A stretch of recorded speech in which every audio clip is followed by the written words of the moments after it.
Welcome back. Today we're going to be looking at William Butler Yeats's apocalyptic poem, The Second Coming.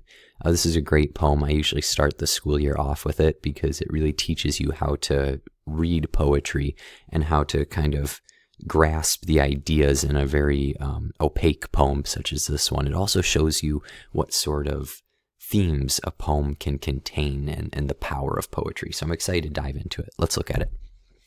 Turning and turning in the widening gyre, the falcon cannot hear the falconer. Things fall apart. The center cannot hold. Mere anarchy is loosed upon the world. The blood-dimmed tide is loosed, and everywhere the ceremony of innocence is drowned. The best lack all conviction, while the worst are full of passionate intensity. Surely some revelation is at hand. Surely the second coming is at hand. The second coming. Hardly are those words out when a vast image out of Spiritus Mundi troubles my sight. Somewhere in sands of the desert, a shape with lion body and the head of a man, a gaze blank and pitiless as the sun is moving its slow thighs while all about it reel shadows of indigent desert birds. The darkness drops again, but now I know that 20 centuries of stony sleep were vexed to nightmare by a rocking cradle. And what rough beast, its hour come round at last, slouches towards Bethlehem to be born? So there's a lot in there. So let's look at it stanza by stanza. In our first stanza, I want to point out two themes of this stanza. The first is binaries, which are opposites in a poem. They're words with opposite connotations, and they create a tension in the poem. And there was a group of scholars called the New Critics who were very into binaries, and a poem such as The Second Coming would have very much appealed to their view of literature. But even if you're not a new scholar, I think it's hard to deny that they exist in this poem. So I put the binaries in the changed font color, not the highlighted. But the falcon, falconer, fall apart, hold, anarchy, innocence, best, worst. And what you'll see if you pair these together is that the negative connotations continually overpower the positive ones. Falling apart, anarchy, worst, and the falcon not being able to hear are stronger than the positive connotations, and it gives this very pessimistic view to this poem. You see this destruction that's taking place here, and even a phrase like "things fall apart," which we'll talk about more later because it's become a famous phrase, is you might think, well, you shouldn't write vague like that. A creative writing class might tear that line apart, but when you think about it, it's vague because it's true. Things do fall apart. Our possessions and our relationships and our bodies, they all fall apart. It's like the entropic law of the universe, that things are getting worse. And Yeats is really latched onto this, and it creates this very dim outlook on the world in this poem. The other thing I want to point out, though, are the parallels. And I just picked one for you to look at, which is tide and drowned, the purple highlight. And a parallel is when things run concurrent to each other, when they're connected, almost kind of foreshadowed. You can think of it that way if that helps. One word foreshadows another, so to speak.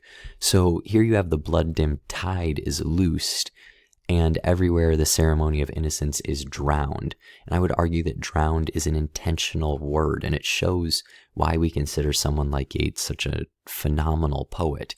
Is it the ceremony of innocence isn't destroyed, it's not killed or obliterated or annihilated or set on fire. It's drowned, and it's drowned because it keeps the water imagery of the poem.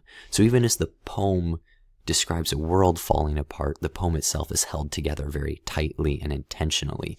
And this is what makes for a great poem. Every word, every syllable even, is picked on purpose. Okay, so we know this is a negative outlook on life in this stanza. Why is that? I think a little historical criticism might make that clear. If you look at the things going on right before and up until the time this poem is written in 1919, you see a revolution that ends one of the longest monarchs in the world and starts a civil war. You see the end of World War I, which is the bloodiest war up until this time. You see the start of the Spanish influenza, which will go on to infect a third of the world's population and be one of the worst diseases of all time. And then you see the Irish War of Independence, which is very important for Yeats because he is Irish.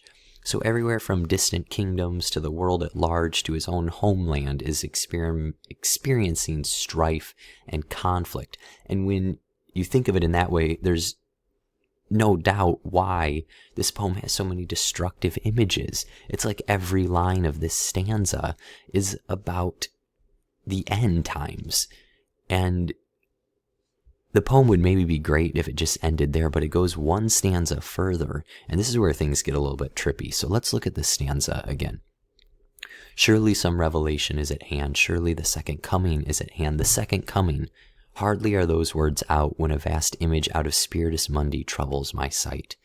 Somewhere in sands of the desert, a shape with lion body and the head of a man, a gaze blank and pitiless as the sun is moving its slow thighs, while all about it reel shadows of the indigent desert birds.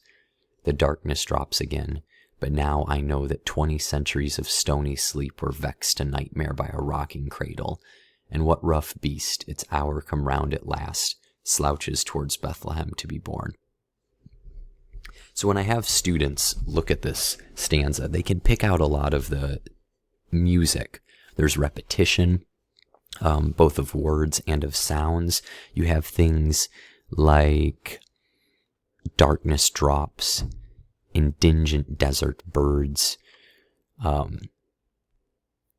somewhere in sands, right? There's all sorts of alliteration, stony sleep, repetition, but the actual meaning of the stanza is very hard to grasp. So let's see if we can figure that out. I'm going to focus more on that than the music here.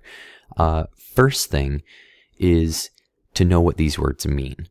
And the two that I want to point out, the two major words I want to point out are second coming, which is referring to the second coming of Christ as described in the biblical book of Revelation, which if you've read that book, you know is a pretty kind of apocalyptic, destructive book, but it's certainly not the exact same message that Yeats is going with here. And the other one is Spiritus Mundi, this like italicized phrase there. And what this means is it's the collective soul of the world. And this is something that people were very into at this time. And Yeats especially was a bit of a mystic and spiritualist. So this would be something he in particular is interested in. So if you know that as well as some of these other small words and place names, it can help kind of understand the poem. But even then it takes a couple readings. So let's look at some more depth and detail here. The two things I want to focus on is first the destructive inversion. Yeats is twisting the connotation of a traditional image to show that the world is falling apart. And if you look at the second coming and its reference to Bethlehem, we see images of the Bible. And when we're talking about the Bible and the birth of Jesus Christ, we're talking about the birth of someone referred to as the Prince of Peace. This is supposed to be a good thing, but if you look back at the first stanza or the details of this stanza, you can tell that the second coming is not a good thing here, and that this second coming, far from being one of joy and one of peace, is going to be the end of the world. Here Yeats is saying the world is going to end, and it's not going to end pretty. It's going to be quite the opposite, actually.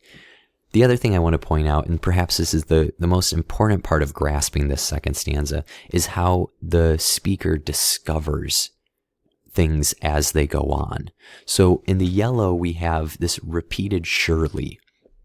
And when you see words repeated, it might be for the sound, but it's probably more for emphasis here. And this is the case. Surely some revelation is at hand. Surely the second coming is at hand.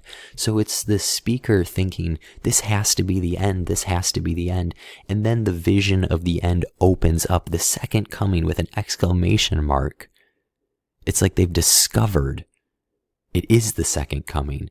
And before they can even say those words, the vision of the future troubles their sight. We're in a desert, and there's this sphinx creature with this gaze moving towards something, and there's darkness and shadows, and there's birds, and all of them are reeling around. And it's not until we get, but now I know that we have the confirmation of that prediction, that revelation, that second coming, because the 20 centuries of stony sleep refers to the 20 centuries since the birth of Christ.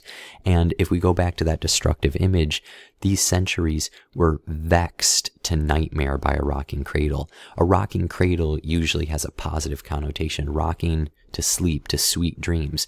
But here the rocking cradle has vexed us. It has frustrated and annoyed us to a nightmare. And this rough beast, rather than Christ, it is a rough beast. Its hour come round at last that slouches towards Bethlehem to be born. And all of a sudden, Bethlehem doesn't seem to be a place of peace. It seems to be a place of destruction. And there's been all sorts of ideas about what Yeats is referring to here. Is he referring to, the death of Christianity? Is he referring to a prediction of atomic weaponry, warfare? Whatever it may be, it doesn't really matter. Because people at this time and people in all times know that the end could happen whenever. And it's a helpless feeling. And what Yeats has done is he's put this into an image that really is just so captivating and so interesting to listen to. And I hope that by looking at the binaries and the parallels and some of the definitions and the idea of destruction and discovery, that this poem makes a little bit more sense to you.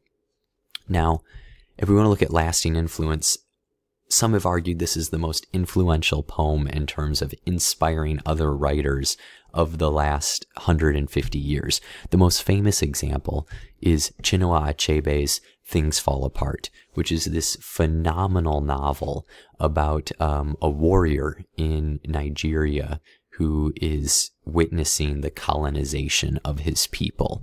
And this is an incredible novel. It's one of those novels that if you want to be an English major or you want to have a sense of world literature, that you should absolutely read. Absolutely phenomenal. And after you read it, I don't think you'll have any doubt why Achebe picked this title for the title of his book. Another famous one is Joanne Diden's Slouching Towards Bethlehem, which is a collection of essays about the 60s and just kind of what she saw as the direction America was going toward. And again, you get a reference to that. And then, honestly, there are more novels, movies, comics, headlines, song lyrics, TV episodes, band names, and video games than I could name in this video. Especially political references comes up all the time about politicians in this poem. There's a wonderful article in the Paris Review from about 10 years ago. If you Google Things Fall Apart, Paris Review, you can find it if you want to look at more examples. But it's a phenomenal poem. So take a line out of it and go write your own poem. And I think that would be an amazing way to spend some time with this. Thank you and have a great day.